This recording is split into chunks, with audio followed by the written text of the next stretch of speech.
도널드 트럼프 대통령의 백인 우월주의 옹호 인종차별 발언이 충격이 또 제 예상보다 크게 나타나고 있습니다.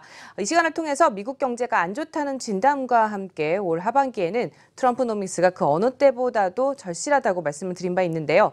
이번 트럼프의 발언으로 트럼프노믹스가 물 건너간 것 아니냐 하는 우려와 함께 그동안 거품 붕괴 우려가 높았던 3대 지수가 오늘 비교적 큰 폭으로 하락을 했습니다. 오늘 이 문제와 관련하여 긴급으로 알아보는 시간 함께하도록 하겠습니다.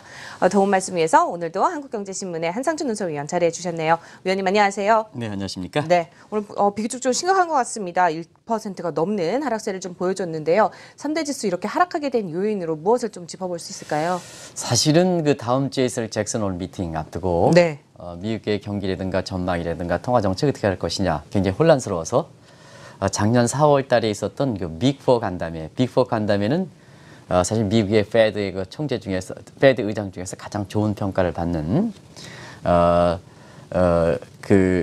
이 그린스펀이라든가 네. 멀커라든가 네. 그다음에 버냉키라든가 그리고 앨런 요 사람 간에 다시 한번 간담회를 해야 되는 거 아니냐 하는 이거를 가지고 이제 주제를 삼다가 사실 그 방송을 준비했는데 그 1시 정도 일어났는데 미국의 주가가 확 빠지더라고요. 그렇죠. 그래서 굉장히 심각해서 사실 어떤 분 같은 경우는 이 주가가 떨어지면 무조건 기술적 조정이다 이렇게 하고 오늘 문제가 정책 쇼다 하는데 절대 그렇지 않습니다. 그래서 오늘 랭킹 뉴스에서 그대로 나타났습니다는 사실 그 미국의 언론들 같은 경우는 1, 2, 3위가 전부 이 문제고 그렇죠. 파이셜 타임스에도 확정되지 않았습니다. 이 문제가 1위 정도로 해서 지금 전 세계 관심이다 이렇게 이제 보시면 되겠는데요. 이유는 있죠. 일단 백인 우월주의 이건 다들 아실 겁니다. 네. 그래서 나치 발언해서 이게 이제 되게 되는데요. 이게 나치 발언입니다. 나치 발언 한마디로 백인 네. 우월주의가. 그러니까 결국 미국에서는 가장 아킬레스건을 생각하니 국민들 사이에서는 다민족 국가이기 때문에 그렇죠. 이 인종차별 문제는 굉장히 미국 국민들 사이에 가장 심각하게 생각하는 문제거든요. 근데 미국 같은 경우는 뭐냐면 나치니까 네. 유대인들이 굉장히 민감하게 반응할 수밖에 없지 그럼요. 않습니까? 그리고 네. 독일도 민감하게 반응할 수밖에 없습니까? 그렇죠. 근데 미국에서 보면 월가에 차지하는 사람들이 대부분 다 유대인들이 많단 말이에요. 그렇죠. 네. 또 기업인들, 주가를 구성하고 있는 기업인들도 성공하게 유대인이 많단 많죠. 말이에요. 네. 이게 별게 아니다가 아니고 심각한 문제입니다. 그러면 미국의 그 증시를 구성하는 게 발행 주체가 기업이고 그다음에 이것을 울리는 사람이 금융인데요. 여기서 이 인종 옹호 발언 때문에 사실 이게 여기에 일제히 반발해서 결과적으로 보면 트럼프가 선제적으로 자기의 책임을 회피하기 위해서 이것도 문제입니다. 조직을 이렇게 해서 가려는 건 아니거든요. 아무리 대통령이 힘이 있다 하더라도 자기가 면피성으로 AMC 이건 뭐냐면 제조업 자문단 네. 기업인으로 구성돼 있고 그다음에 요 SPF는 전략 정책 포럼이라고 합니다. 이거는 이제 주로 금융인들이 구성돼 있다 이렇게 보겠습니다. 이걸 선제적으로 해체했거든요. 네. 이 조직을 이렇게 자기가 책임 회피성으로 해서 해체된다는 것도 이게 트럼프의 문제가 아니냐 하는 생각이 그렇죠. 듭니다. 그래서 아까 이 PD가 문제는 트럼프야 이렇게 이제 얘기했던 것도 상당히 깊은 의미를 갖고 있지 않냐 생각합니다. 그러다 보니까 자 공화당 이제 집권당 민주당은 전부 반대한 거고요. 네. 공화당 의원이 반대하고 있다는 얘기입니다. 그러다 보니까 지금 미국의 증시에서 보면 이 거품 우려가 되는 상태에서 거품이 빠지지 않으려면 미국 경기가 어느 정도 받쳐줘야 되거든요. 근데 지금 통화정책 같은 경우에는 긴축으로 가고 있지 않습니까? 그렇죠. 출구 전략 얘기하니까 경기 부양 거기에 기댈 수 없으니까 지금 트럼프노믹스 재정정책에 사실 기대하는 대목이거든요. 이게 공화당 의원까지 반발하니까 의회 통과가 어렵죠. 그렇기 그렇겠죠. 때문에 트럼프노믹스가 와야 되지 않느냐 하는 상태에서 3대 지수가 굉장히 비교적 급락했다 이렇게 보겠습니다. 여기에 이제 나치 문제니까, 네. 나치 문제가 자 2차 세계대전에 많은 희생을 했던 영국이라든가 독일이라든가 그리고 앞서 말씀드린 같이 이 중동의 그 이스라엘 이런 데서 네. 국제적으로 반발하는 상태거든요. 이게 이제 트럼프가 이번에 발행했던 그 인종주의 발언이 그런 쪽에 역사적 근거를 갖고 이렇게 시청자분한테 얘기를 해야 오늘 주가가 급락한 것을 이렇게 아실 수가 있다 하는 것을 말씀드리겠습니다. 이게 빠질 때 기술적 조정이다. 저는 그렇게 생각하지 않습니다. 주가는 다 의미 있게 전부 반영하는 상태거든요. 네. 그런 상태에서 이 문제가 이제 시간이 가면 갈수록 굉장히 중요한 문제로 등장할 가능성이 높다 이렇게 보겠습니다. 네, 지금 낙폭의 꽤 큰 이제 흐름을 보여줬는데 조금 전에 또 트럼프노믹스가 와야 될 조짐을 보이는 것이 3대 지수를 급락시킨 요인이라고 또 전해주셨습니다. 트럼프노믹스에 대해서 좀 더 자세히 들여다볼 필요가 있지 않을까요? 예, 트럼프노믹스는 전체 기조는 그 아메리칸 퍼스트죠. 지금은 이제 메이드 Make American First가 아니고 네. 지금 아메리칸 퍼스트로 바뀐 상태예요. 이런 상태에서 미국의 국익을 하는데요. 자, 이게 정책적인 측면에서는 통화 정책은 트럼프의 영향권은 있긴 있지만 네. 사실 재정 정책보다는 영향이 없죠. 그래서 독립성을 유지하고 있기 때문에. 그렇죠. 그래서 자기가 핸들링할 수 있는 트럼프 성격상적으로 핸들링할 수 있는 이런 게 재정 정책이거든요. 그래서 재정 정책 측면에서 이렇게 트럼프가 경기 부양이라든가 고용 창출이라든가 이런 목적을 좀 달성하기 위해서 정책의 주수단을 하고 있는데요. 재정 정책은 두 가지 수단이 있죠. 하나는 SOC, 낙후된 SOC를 하는 소위 트럼프한 뉴딜 정책. 네. 공교롭게도 이제 현 정부에서도 이렇게 도시 뉴딜 정책이다 해서 이게 뉴딜 정책을 이렇게 퍼뜨리는 그런 정책이죠. 그런 정책이 있고 여기 재정 지출 정책입니다. 네. 그리고 이제 1980년대에 당시에 레이건 대통령 시절에 추진했던 텍스컷 정책, 감세 정책이죠. 이게 뭐냐? 뉴딜 정책이 전 세계적으로 유행식으로 펼친과 마찬가지로 감세 정책도 전 세계로 좀 확장시킨 거 아니겠습니까? 법인세 감면, 소득세, 우리만 증세 정책하는 거 아니겠습니까? 네, 그렇죠. 이런 정책으로 이렇게 하는데요. 문제는 통화 정책은 페드에 결정하면 의회의 승인이 필요 없습니다는 바르시 영어입니다는 사실 그 재정 정책은 이게 재정 진출이든 아니면 텍스컷 정책이든 전부 의회를 거쳐야 되거든요. 그러면 지금 한번 보겠습니다. 네. 민주당 이제 전부 반대죠. 그렇죠. 집권당인 트럼프 같은 소속돼 있는 데에 있어서 프리덤 카커스 같은 강경파는 이미 지난번에 이민 정책 때문에 이제 돌아섰죠. 그렇죠. 그리고 이제 트럼프의 마지막 버팀목이라 하는 이 트럼프의 옹호적 입장 사람들도 이번에 이렇게 전부 인종주의 차별 때문에 네. 이제 반대였다는 의미입니다. 그러면 왜 공화당의 남은 공화당 의원도 반대하느냐 하면 중간 선거를 앞두고 있거든요. 공화당 의원들도. 네. 그러다 보니까 이게 인종주의 차별이면 우수수 자기가 떨어지게 됐거든요. 그럼요. 그러다 보니까 뭐냐 이 반대를 하게 되거든요.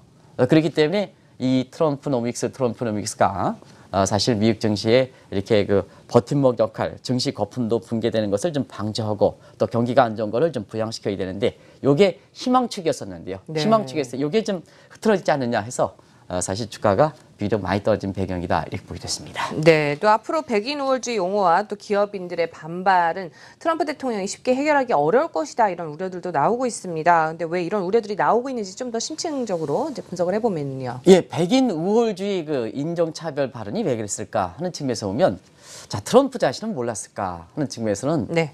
이 월가에서 오늘 그 지인들이랑 같이 통화해 보면 본인의 욕심 때문에 그렇다 이렇게 보게 됐습니다. 네. 왜냐하면 장앵커도 우리 국민들이 대통령으로 뽑았습니다. 근데 시간이 가면 국민의 지지도가 궁지에 네. 몰리고 있습니다. 그러면 어떠냐? 자, 그때일수록 탕평책을 써야 되는데요. 네. 자기 자신의 자기 지지층에 옹호하는 사람, 또 자기를 믿어주는 사람, 그 사람을 더 쓰겠습니까? 아니면은 넓은 인재를 구하겠습니까? 사실상 넓은 인재를 구하는 게 맞는데 네네. 궁지에 몰리면 반대로 가겠죠. 그렇죠? 그러다 네. 보니까 결국 백인 우월주의 궁지에 몰리다 보니까 저소득층 백인들이 사실 지난번에 힐러리 클린턴 200만 표, 240만 표를 지면서도 위스콘신, 오하이오 스테이트, 필라델피아 것처럼 이게 저소득층 백인에 의해서 사실 그 유권자 수가 많은 데를 먹었기 때문에 막사 시스템에서 선거인단에서 선거인들을 많이 됐기 때문에 네. 결국 미국의 간접 선거 때문에 이게 이기게 된 꼴이 그렇죠. 되거든요. 네. 그러다 보니까 여러 가지로 궁지에 몰리다 보니까 백인 저소득대 백인을 우호를 할 수밖에 없다. 그런 측면에서 이번에 버지니아 사태에 대해서 결과적으로 보면 이 신나치의 발언을 옹호하는 발언을 한 거 아니냐 하는 정도로 네. 굉장히 트럼프가 궁지에 몰린 상태에서 이렇게 보게 됐습니다. 근데 그러면 결과적으로 보면 사실 미국의 주가가 왜 올라가느냐 시청자 여러분도 미국의 주가가 왜 올라가느냐 하면 이 백인 계층들의 사실 이렇게 고용 창출을 위해서 그동안 제조업 부분에 리쇼링 정책을 추진했지 않습니까? 그랬죠. 그래서 네.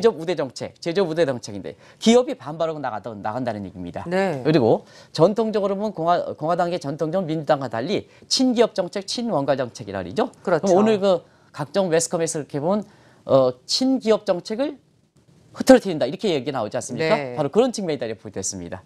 결과적으로 보면 너무 성급하게 이 기업인들이 구성되어 있는 AMC라든가 그다음에 금융위들이 구성되어 있는 이걸 해체하다 보니까 결과적으로 보면 사실 트럼프노믹스의 근간이 흔들어지지 않겠느냐. 자, 왜 그러냐면 백인 우월주의를 창서 인종차별을 쉽게 누그러뜨리겠느냐 하면 백인 옹호하는 발언을 누그러뜨리면 트럼프 입장에서는 더 공경을 처할 가능성이 있죠. 그렇죠. 왜 그러냐면 네. 본인의 지지층이 그거니까 그 그렇죠. 지지층을 강건해 가지고 다시 연임을 해야 되거든요.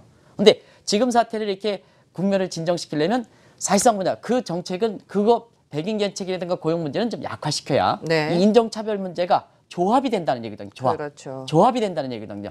근데 지금 상태에서는 궁지에 몰리면 몰릴수록 뭐냐 이 트럼프 대통령이 그 부분에 대해서 자기 견고한 지지층에 해당되는 이 부분을 약화시키느냐 하면 그건 사실 트레이드 관계이기 때문에 못한다는 얘기거든요. 그러니까 멀리 가서 그 부분을 상당히 우려했다. 그래서 네. 이게 일시적 현상이 아니라 경우에 따라서는 계속해서 오래 갈 수도 있는 상황이다 하는 측면에 사실 비교적 주가가 특히 다우지수 지수가 제일 조업이 중간되니까 그렇죠. 다우지수가 많이 떨어지고 그다음에 이 미국에서 그 나스닥 지수라는 걸 보면 뭐 기술주에서 굉장히 칭찬하는 시각이 많은 사람들이 있었습니다는 사실 요 AMC의 구성 멤버들 네. 요 문제는 아까 장앵커가 아마 인터넷을 이렇게 보시면 굉장히 뭐냐 IBM이라든가 뭔가에서 그렇죠. 미국의 나스닥을 구성하고 있는 아주 대표 기업들의 기업인들이 들어가 있지 않습니까? 그렇죠. 그 기업인들이 뭐냐 전부 나오니까 결과적으로 나스닥 지수 폭락하게 되는 이런 모습을 보이고 있다 이렇게 보이겠습니다. 네.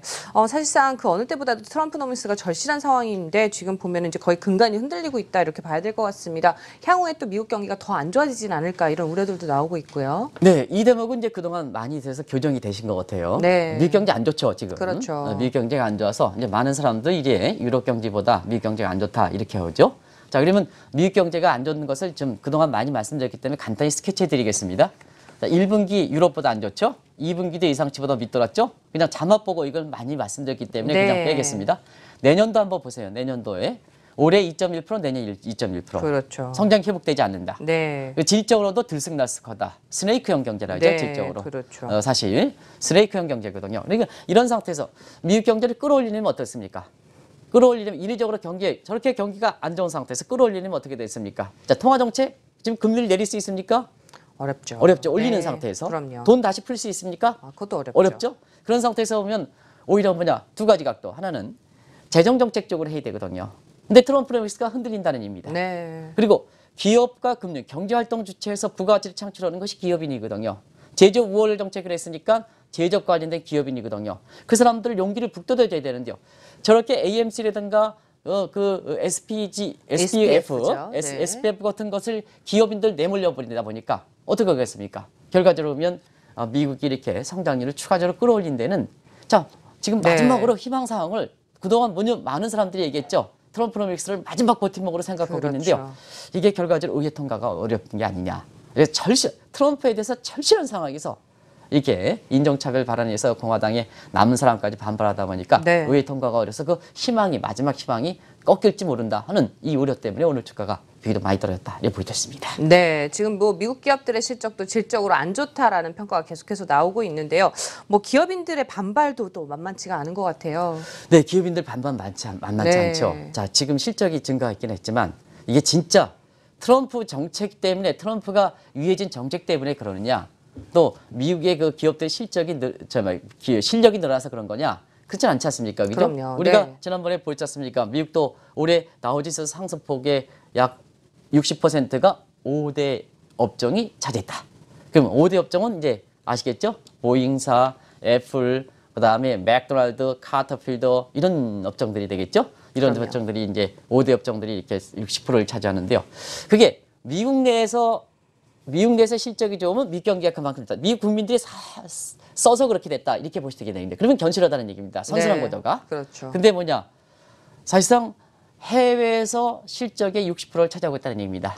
그러면 뭐냐? 이게 결과적으로 보면 달러 약세 정책 때문에 그렇지 않느냐. 그렇죠. 그러면 자, 미 페드 입장에서는 지금 자산 매각이라든가 조치를 앞두고 있지 않습니까? 그럼요. 그러면 추가적으로 달러 약세가 돼있지. 이게 고리가 형성되고 해외 실적이 조사해서 기업들 실적이 되는데요. 사실상 그렇습니다. 우리가 보면 자산 매각에서 시중금리가 올리면 달러 약세 부분이 이제 어느 정도 약세폭이 어느 정도는 지금까지 강하게 오다가 약세폭이 둔화될 가능성이 높거든요. 경우에 따라서 네. 달러 강세 쪽으로 돌아갈 가능성도 있거든요. 그렇겠죠. 그런 상태에서 보니까 자 기업들 실적이 질적으로 건전하지 못한 상태, 유럽의 버팀목이었던 달러 약세 부분도 이제는 약세가 되더라도 약세폭이 좀 상당히 줄어든다. 네. 줄어든다. 그럼 뭐냐? 앞으로 실적 부분에 대해서는 이렇게 생각하시면 되겠습니다. 자, 2분기 실적이 좋다. 예를 들어 네. 삼성전자 예를 들겠습니다. 삼성전자 2분기 실적이 14조죠? 증가율이 예를 들어서입니다. 네. 제 정확한 수치를 기억하지 못하기 때문에 한 20% 2분기에 증가했다. 그러면 3분기에 실적이 16조 나왔다. 그러면 14조에 16조 하면 그 계산하면 한 몇 조가 되겠습니까? 한 10% 정도 안 되죠? 네. 10%뿐이 안 될 겁니다. 그러면요. 20% 절대 수준은 14조에 16조 됐지만 기업의 실적이 2분기에 20%에서 3분기에 예상 수익이 14%, 10% 정도 나오면 이건 주가 떨어지는 겁니다. 주가 떨어지는 겁니다. 네. 그런 측면에서 보면 자, 이 기업인들을 계속해서 두들긴다 하면 기업의 실적들이 굉장히 달러 약세에 따라서 착시 형사가 많은 상태에서 기업까지 두들기다 하면 실적은 안 좋지 않느냐. 그렇겠죠. 그래서 오늘 그 월가에서 나온 거 보면 3분기 이후에 기업들 실적이 좀 안 좋을 것이다. 이런 예상치가 벌써부터 나오는 상태거든요. 네. 그런 것이 이제 반영됐다 이렇게 보게 됐습니다. 네, 지금 보면은 미국 경기도 안 좋고 또 기업 실적도 질적으로 또 취약한 상황에서 주가가 높은 것이 오히려 거품 논쟁을 더 심화시킬 가능성이 높지 않을까라는 생각이 드는데요. 드디어 이제 거품이 이제 꺼지는 게 아닌가 이런 우려들도 나오고 있습니다. 거품 얘기는 계속해서 말씀드렸죠. 네. 그리고 거품이 있잖아요. 이게 뭐냐? 평상시에 뭐 대세 상승률 이렇게 있을 때는 이런 얘기하죠. 항상 여기서 말씀드리고 시청자들도 귀에 따갑게 얘기했습니다는 그런 분들이 얘기하기 때문에 제가 말씀드리는 겁니다. 낙관론이 제시될 때는 무한정 올라갈 것 같죠. 그렇죠. 네. 그리고 네. 이런 악재라든 이런 부분에 대해서는 아주 그렇게 크게 해석하진 않죠. 네, 둔감하죠. 둔감하죠. 그런 상태에서 우리 증시도 3,000포인트까지 얘기 나온 거 맞지 않습니까? 그래서 네. 뭐든지 악재조차도 호재를 생각하는 이런 시각들이 많았었죠. 근데 우리가 리스크에서 보면 아주 이론적 근거는 하이먼 미스크의 이렇게 someday, sometimes 어느 날 갑자기 이론이라든가 리스크 이론에서 가장 정평이 나 있는 연대의 조하영 교수, 제가 존경하는 조하영 교수가 이게 이렇게 그 자기 조교랑 같이 해서 아마 이거 번역해서 이렇게 번역보다는 본인이 이제 이렇게 해서 전문적 지식 가지고 이렇게 책을 써서 나와서 굉장히 아마 이 시청자분도 또 경제학 공부하시는 분도 네. 그 조하영 교수님 책을 꼭 좀 읽어보시길 바라는데요. 거기서 보면 하이먼 미스크의 그 Someday Sometimes라든가 그다음에 조지 소렛의 자기 암시 가설을 보면 이 거품이 됐을 때는 네. 이게 특정 사건을 계기로 해서 그 문제가 한 번에 터진다는 얘기입니다. 그렇겠죠. 그러다 네. 보니까 뭐냐 한번 보겠습니다. 미국 증시의 거품 문제에 대해서는 계속해서 얘기 나왔죠. 그럼 뭐 많은 얘기 나왔습니다는 가장 신뢰하는 로버트 실러 교수에 대해서 한번 다시만 말씀드리겠습니다. 자, CAP주 30배다. 지금 네. 적정퍼가 20배다. 거품이다. 그래서 최근에 뭐냐 그 실러 교수가 계속해서 거품 붕괴 우려가 나오는 이런 문제죠. 근데 그동안 뭐냐? 그동안은 트럼프는 받쳐주지 않겠느냐 했습니다는 이게 지금 상태에서는 뭐 붕괴된 건 아닙니다는 기대치가 많이 악화된 거 아니겠습니까? 그렇죠. 네. 인종차별 발언을 위해서 기대치가 약화된 거 아니겠습니까? 그러면 거품 부분이 더 부각되겠습니까? 안 부각되겠습니까? 부각이 되죠. 부각되죠. 네, 기대치가 약화되면. 그럼요. 거품이 있다 하더라도 그동안 버텼던 문제는 이후에 트럼프가 돼서 경기가 살아나고 기업들 실적이 사라지지 않겠느냐 그러면 거품이 되더라도 실적 살아나면 거품은 붕괴되지 않겠다. 이렇게 하는데요.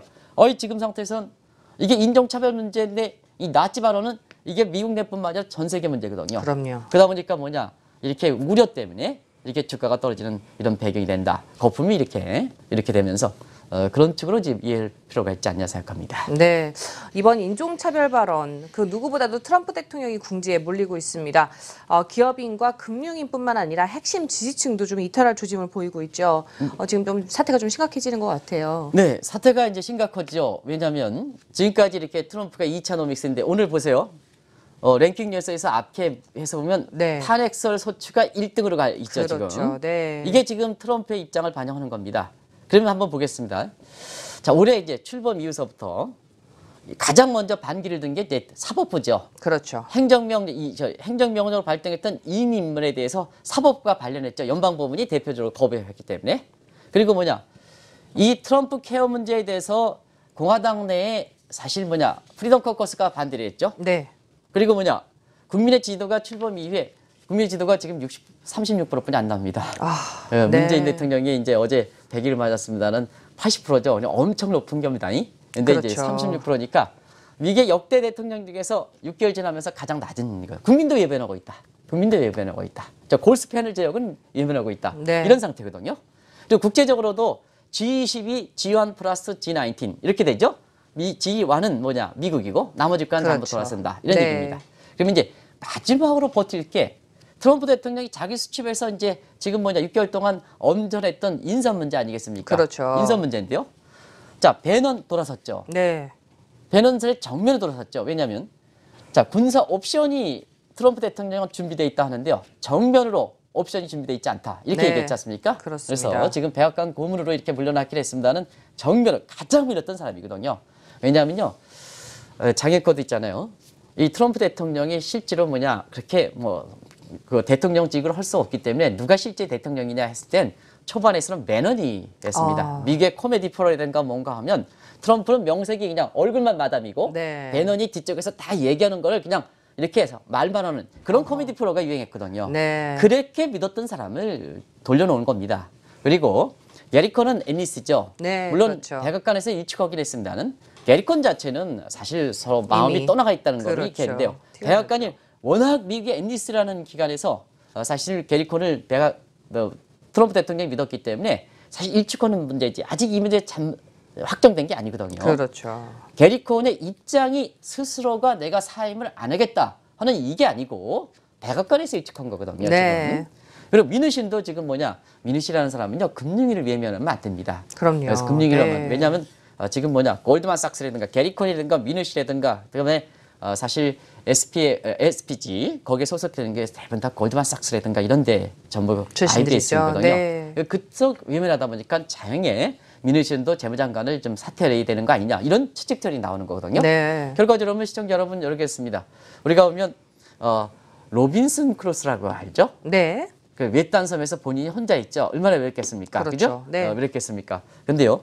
지금 상태에서 국제적으로도 외면당하고 국민으로부터 외면당하고 기업가 금리로부터 외면당하고 또 본인이 속해 있는 공화당부터 외면당하고 그러다 보니까 믿었던 마지막으로 수첩에서 이렇게 나왔던 이런 배넌이라든가 게리콘이라든가 민우신까지도 만약에 돌아선다면 네. 사실 트럼프 입장에서는 가장 외딴 섬이 되지 않느냐. 그렇죠. 외딴 섬이 되지 않느냐. 네. 그래서 우리 뒤쪽에 한번 이렇게 보면 우리 이 PD께서 이게 뒤쪽에 배경 그림을 좀 보여주시기 바랍니다.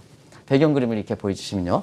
뒤쪽에 보면 트럼프 대통령이 지금 한번 어떤 표정을 하고 있습니까? 장혁화 네. 한번 아까 얘기하신 분. 네, 지금 미국식으로 따지면 난 뭐를 알아, 난 모르겠다 이거죠. 당연히 지금. 책임을 안 네. 지는 사람이니까 그렇죠. 당연히 그렇겠죠. 당에서 나는 어떻게 하느냐 이렇게 해서 네. 나는 책임이 없다. 그래서 당신들 다 들어가는데 어떻게 할 그렇죠. 것이냐 이런 얘기들이죠. 그 본인의 표정이 아주 우리 이 PD가 잘 구했습니다. 어떠냐 책임을 안 지는 사람이기 때문에 그러다 보니까 지금 일단 섬천에서 누구를 믿겠느냐. 사실 믿을 곳이 없다는 게 가장 불안하거든요. 그럼요. 그래서 네. 그런 게 이제 가장 하는데요. 어제도 문재인 대통령께서 이렇게 문재인 대통령을 옹호하는 건 아니고 저는 촛불도 아니고 태극기도 아닙니다는 자 출범 100일 맞아서 믿어라. 이게 그냥 설정 그게 능력이라든가 이런 측면에서 좀 부족하더라도 믿어라. 이런 게 사실 국가 통수권자가 그럼요. 혼란일 때 보여줘야 될 네. 대목이거든요. 그런 측면에선 정반대 개념에 지금 돼 있는 것이 이 그림이다 이렇게 볼 때 있습니다. 그만큼 네. 로빈슨 크루소처럼 외딴 섬에 들어가다 보니까 사실 심리적인 요인이 많이 방어하고 거품 논의가 있다 보니까 증시에서 민감한 반응을 받을 수밖에 없다 이렇게 볼 때 있습니다. 네, 이쯤 되면은 제니 옐런 의장 얘기가 안 나올 수 없을 것 같습니다. 트럼프 대통령과 또 제니 옐런 의장과의 갈등도 월가에서는 계속해서 관심사였는데요. 이번에는 또 연준에서 먼저 공격을 좀 했어요. 네, 재정 정책이 사실상 트럼프 프로미스가 약화되면 통화 정책 측면에서 협조를 해야 되지 않습니까? 그럼요. 네. 이럴 때 트럼프 대통령에 있어서 가장 필요한 사람이 아마 제니 옐런일 겁니다. 네. 근데 우리가 보통 있잖아요. 평상시에 아주 궁지에 몰려 있을 때는 평상시에 잘해놔야 그 사람이 협조를 구하는 거거든요. 그럼요. 근데 본인이 평상시에 내 대통령이라 해서 갑질을 해놓고 왜 트럼프 우리가 이전에도 한번 얘기했지 않습니까? 네. 아유 제니 앨런이 훌륭한 학자고 인격이 훌륭하기 때문에 그렇지 사실 트럼프 대통령이 선거 기간에는 내가 반드시 바꾸겠다. 그래서 대외적으로 보면 중국의 환율 조작구를 걸리겠다는 그 이상으로 내가 반드시 바뀌겠다는 것이 제니 앨런이었습니다. 근데 올해 출범 위해서는 또 제니 앨런 연임 할 수가 있다. 아니 제니 앨런 입장에서는 누가 연애한다니까? 그 욕심 있는 사람은 아니거든요. 네. 돈도 많고 네. 남편도 조지 에거러프에서 유명한 게임3 노벨 경제학상 타신 분이거든요. 그렇죠. 그래서 무슨 이게 중앙은행의 페드의 의장을 나름대로 세계경제 대통령이라는 사람들 이게 이런 식으로 한단 말이에요. 그러다 보니까 지금 상태에서는 가장 절실한 게 뭐냐면 사실상 제니 앨런 입장인데요. 지금 어느 어떤 페드 입장에서 협조 좀 하라. 그런 네. 얘기가 오늘 이렇게 외신에 떴거든요. 그런 것을 이제 보면 시장을 요새 읽지 않으면 안 됩니다. 그럼요. 이 주가가 떨어진다고 해서 무조건 기술적 조정이다 이렇게 얘기하는데 그게 아니다. 이 정책 쇼다. 아닙니다. 왜냐하면 이게 내용들이 굉장히 큰 내용들이 나왔거든요. 그럼요. 네. 그러면 사실은 제니 렐렌 입장에서는 트럼프에 협조할 수 있는 여지가 있습니다. 왜냐하면 자 그동안 트럼프 미국에 대해서 뭐 출구 전략, 자산 매각 이걸 약속했지만 지금 미국 경제가 생각만큼 안 좋게 나오지 않습니까? 네. 특히 물가 때문에 안 좋게 나오지 않습니까? 그럼요. 그게 뭐냐? 자 트럼프 대통령이 아이고 출구 전략 그렇게 추진하지 말아라 이렇게 협조를 거면 본인이 뭐 약속했던 시장에 대해서 내놨던 얘기를 하더라도 사실 트럼프한테 협조하는 양상으로 미국 경제 입장에서 지금 경기가 안 좋으니까 자산 매각을 걷어들이면 되거든요. 그렇죠. 지금 미국의 금리 인상이라든가 될까 말까 연내 될까 말까 이거 하지 않습니까? 왜 그러냐? 물가 부족 문제 때문에 그렇지 않습니까? 근데요. 사실 지금 상태에서 평상시에 잘 만들어 놨으면 제니 앨런 입장에서도 뭐냐? 혜택할 수 있는 절호의 기회거든요. 근데 문제는 자, 지금 상태에서 제니 입장에서 트럼프 입장에서 협조하지 마라. 갈 길을 가야 된다. 하는 입장이거든요. 그러다 보니까 사실 이렇게 경기가 안 좋은 상태에서도 이 자산 매각이라는 부분이 그대로 가져갈 가능성이 높으니까 자 오늘 이렇게 트럼프를 맥스한 불확실 문제 그 다음에 통화 정책에 있어서는 내 갈 길을 가겠다는 문제 문제인데 네, 그렇죠. 그리고 스페인에서 테러 문제 이런 문제가 복합되다 보니까 오늘 주가가 많이 떨어진 배경이다 하는 것을 말씀드리겠습니다. 네, 오늘 또 명확하게 분석을 해주셨습니다. 지금까지 한국경제신문의 한상준 논설위원과 함께했습니다. 말씀 고맙습니다. 네, 고맙습니다.